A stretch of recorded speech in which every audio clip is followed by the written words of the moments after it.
ლაგოდეხის მუნიციპალიტეტის სკოლამდელი აღზრდის დაწესებულებებში გარემოს დაცვითი თემატური საგანმანათლებლო ღონისძიებები ჩატარდა.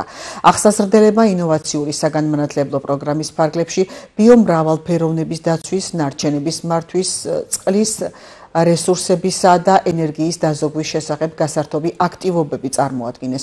ღონისძიების მიზანი გარემოს დაცვითი და ეკოლოგიური მიმართულებით ცნობიერების ამაღლება და უნარების განვითარებაა.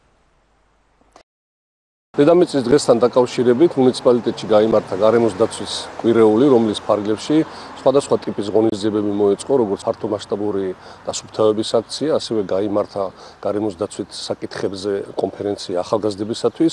განსაკუთრებული აქტივობები ჩატარდა მუნიციპალიტეტში არსებულ საბავშვო ბაღებში, სადაც ბავშვებმა შემოგთავაზეს თემატურად და შინაარსობრივად დაკავშირებული გარემოს დაცვასთან სხვადასხვა ტიპის ღონისძიებები, როგორიც იყო გამწვანების აქცია, დასუფთავების აქცია, მოდების ჩვენება, მეორადი ნივთების გამოყენება, ასევე მოეწყო ეკომუზეუმი და ჩვენმა პატარებმა კიდევ ერთხელ შეგვახსენეს, რაოდენ მნიშვნელოვანია პლანეტაზე ზრუნვა, დედამიწაზე ზრუნვა და რომ ეს თითოეული ჩვენთაგანის ვალდებულებაა.